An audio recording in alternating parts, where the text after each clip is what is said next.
Udumo kuNkulunkulu kweliphezulu nokuthula emhlabeni kubantu abathokozelwa nguye. Baba uNzibande uyakubingelela. Ngithi uJesu Kristu uyinkosi. Siyambonga uNkulunkulu wethu kakhulu, siyamdumisa ngosuku lwanamhlanje. Siyambonga uNkulunkulu wethu.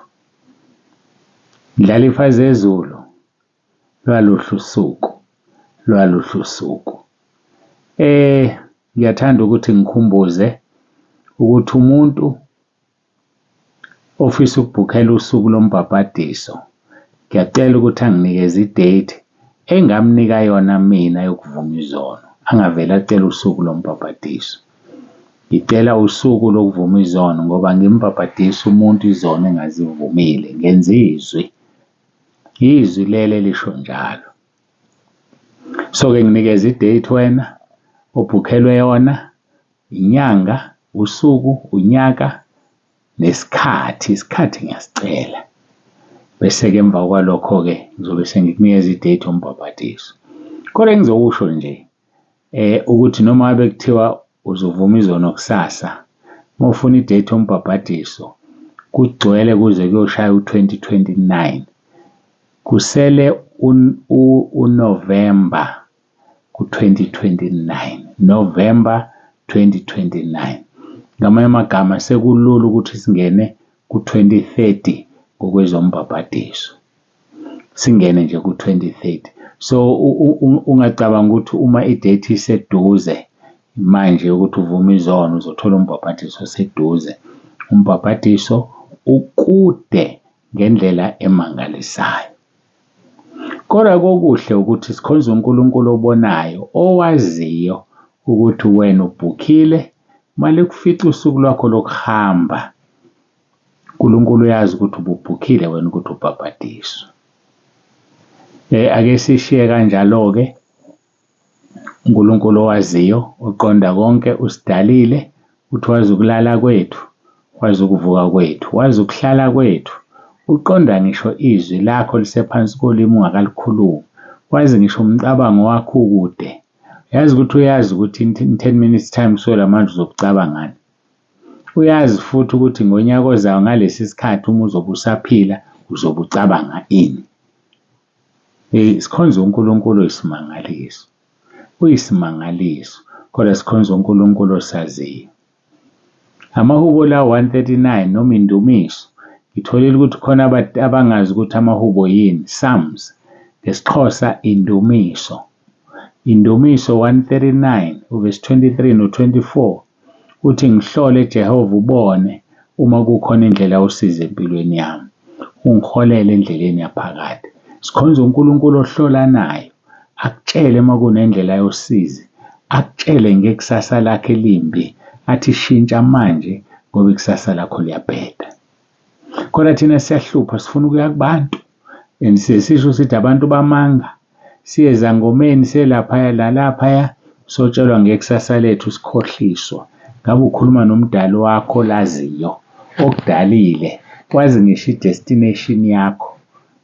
I-destiny yakho ukuthi wena mawufa ushonaphi. Yazi ukuthi uyakwazi lokho.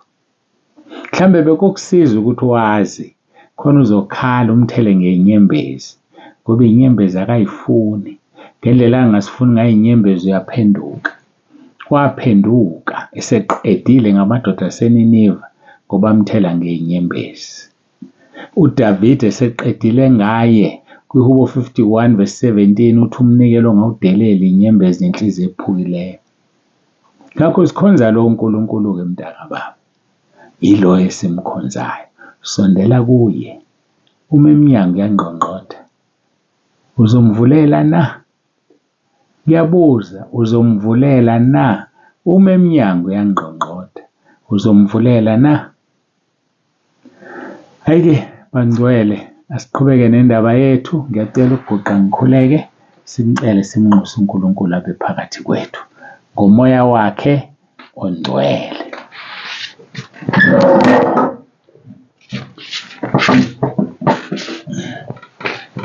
Baba wethu ongcwele, uNkulunkulu onomusa, siyathoba phambi kobuso bakho, sibonga uthando sithande ngalo.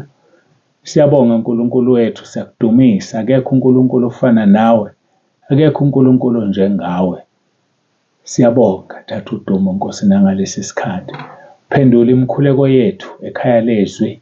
Phendula imikhuleko yethu entabeni endlu kaJehova kuyabonelelwa. Phendule Nkosi imikhuleko yabo bonke abasemkhosini. Ubavuze, ubabusise abaletha abantu. Siyabonga Nkulunkulu wethu, siyabonga. Siyabonga besingajabula uma le target yethu ka-10,000 singangena kuyo lo nyaka. Siyazi ukuthi wena kukho okungenzeke kuwe. Kubantu akunakwenzeka, kodwa kuwe kuyenzeka. Siyakubonga-ke Nkulunkulu wethu nomusa, siyakudumisa. Siyazi ukuthi u-10,000 ebesiwubuka kude, ungaphela lo nyaka sesingenile kuwo. Ngenxa yokuthi uyabathinta abantu bakho. Ngoba wena yakho inhloso ukuthi bonke abantu basindiswe, bafinyelele ekulazini iqiniso. Sebenza-ke Nkosi, shumayela ivangeli lakho ngomoya wakho ongcwele. Sisebenzise, sifinyelele noma ikuphi ukuze ivangeli lakho lishunyayelwe. Qhubeka-ke Nkosi uzambule ukhulumisane nathi ngendaba yalona ongenamthetho nomphika uKristu. Siyabonga Nkosi ngoba uyasiqwashisa. Sisize sihlale silungile ngoba ungabuya noma yinini uzolanda ibandla. Kuba kungabi khona oyedwa osalayo sekhaya lezwi. Kungabi khona oyedwa osalayo sentabeni endlu kaJehova kuyabonelela. Kodwa ngeke kube umlingo ithina okufanele sizingcwelise ngoba wena ungcwele. uJesu Kristu inkosi. Amen.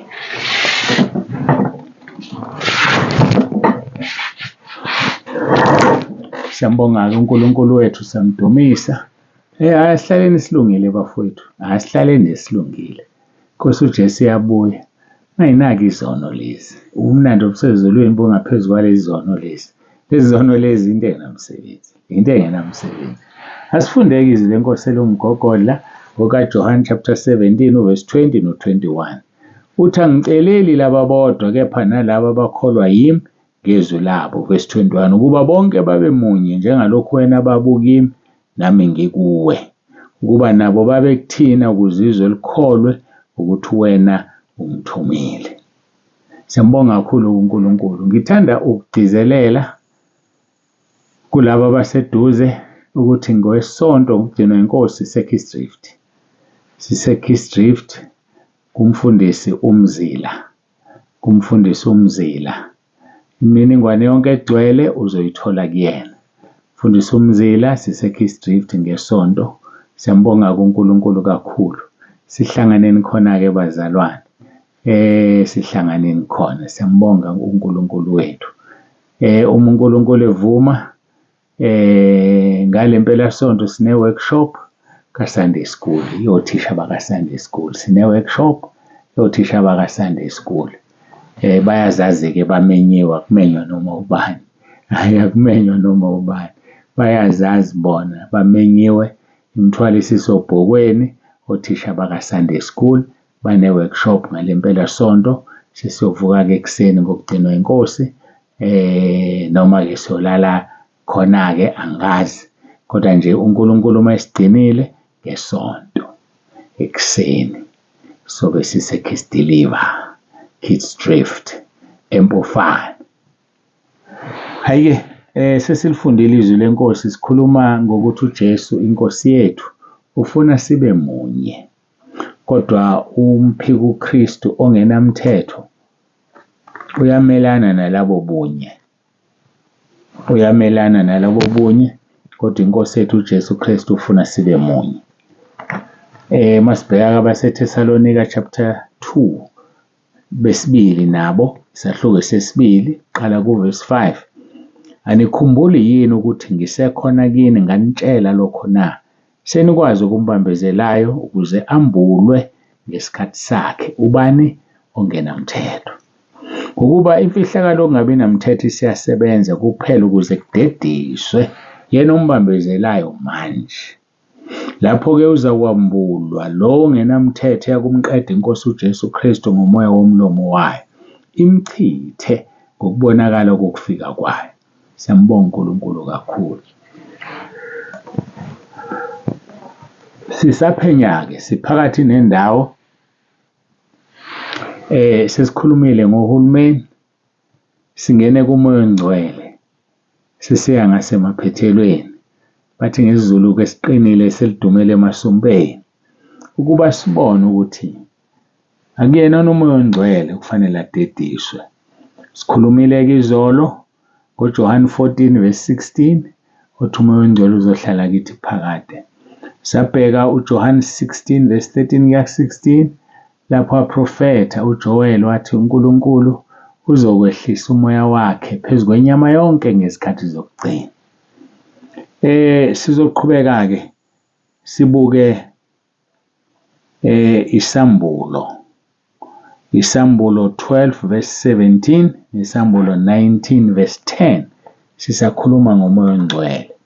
Isambulo 12:17 sithi kwiSambulo 12:17 uDrago wamthukuthelela owesifazane wamuka wayokulwa nabaseleyo benzalo yakhe, labo abagcina imiyalo kaNkulunkulu nabanobufakazi bukaJesu.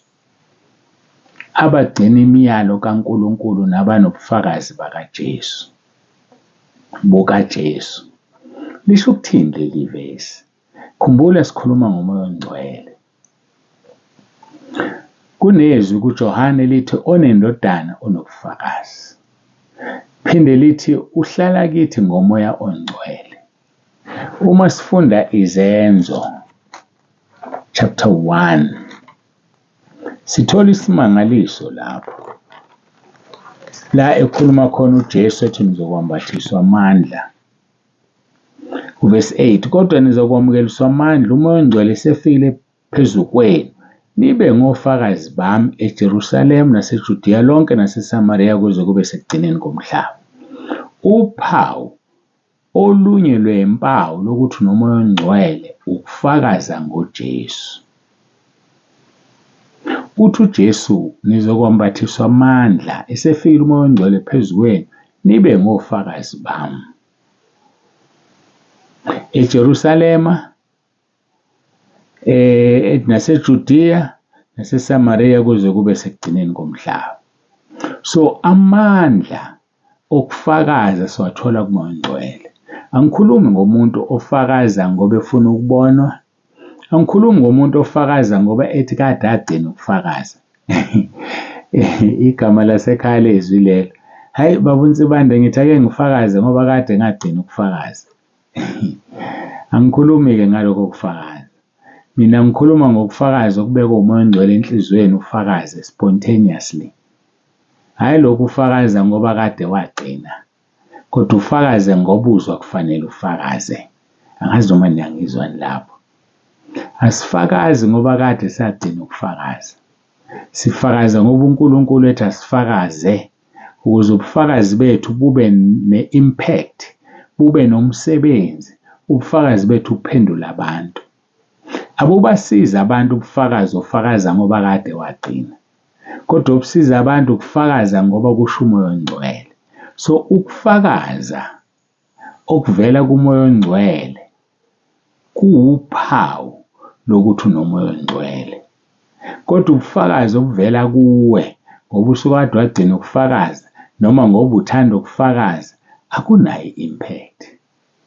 Angazi noma ningizwa kahle ukuthi ngeke ngiyithulele nje ngibudlulise ngoba manje kunalo moya lo ekhaya lezwi. Qala umuntu oyodwa into ivele ibangene bonke. Bajwayele nje manje.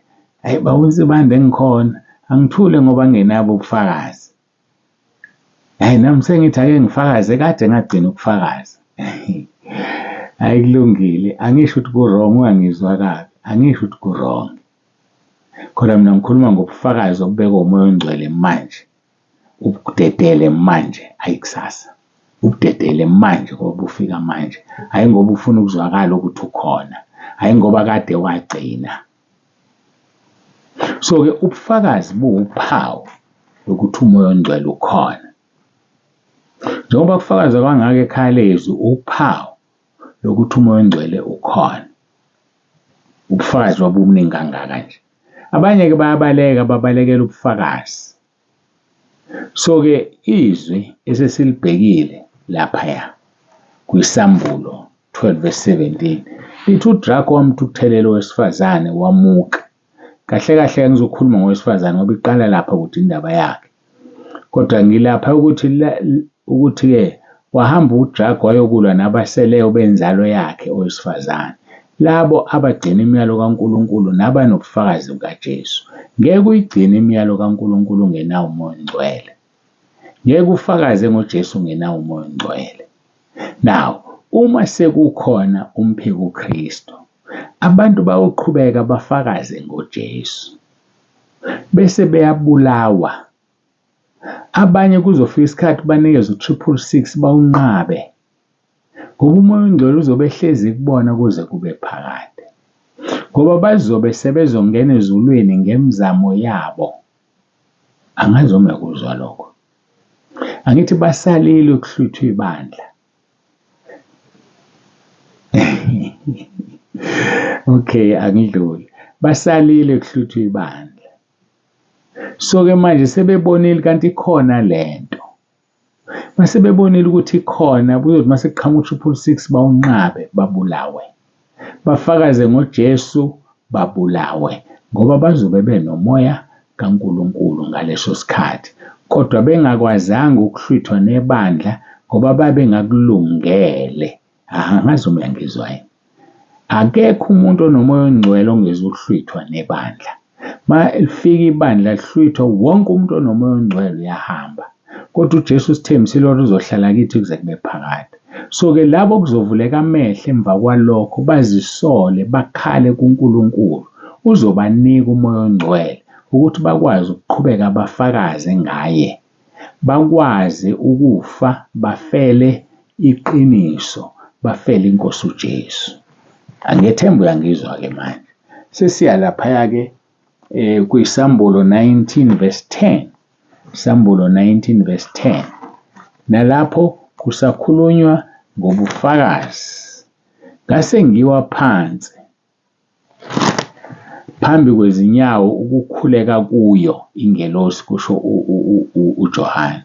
Yayisithi kimi, Musa, ngiyinceku kanye nawe nabazalwane bakho abaphethe ubufakazi bukaJesu. Khuleka kuNkulunkulu ngokuba ubufakazi bukaJesu bungumoya wokuprofetha. Usuyezwa-ke manje? Ubufakazi bukaJesu bungumoya wokuprofetha. Ubani umoya wokuprofetha? Umoya ongcwele. Ubufakazi bukaJesu bungumoya wokuprofetha.